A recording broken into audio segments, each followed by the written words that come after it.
Istighfar niki sampun diajaraken dening Gusti Kanjeng Nabi Muhammad sallallahu alaihi wasallam. Wallahi inni la astaghfirullah wa atubu ilaihi fil yaumi wal lailah akthar min 70 marrah.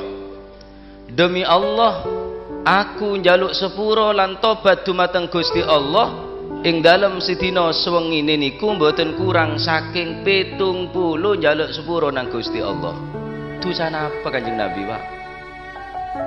Tandi salah sekali.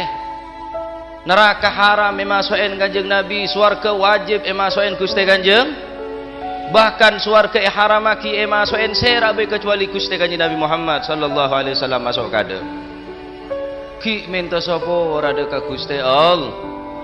Ki mestine ku lebih sambian ni kanon.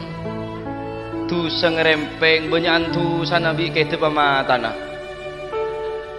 Tak melak kecuali maksiat, tak gulik kecuali maksiat, bahkan dalam kerentek ke ate kau leban panjenengan sadar tak sadar deng kadeng akrentek cuba ke orang, Pak. Akrentek maksiat ke Allah Subhanahu. Istighfaruna yahtaj ilal istighfar. Istighfar kau leban panjenengan kak dinto, Pak, para hadirin para hadirat muslimin muslimat ki butuh istighfar boleh.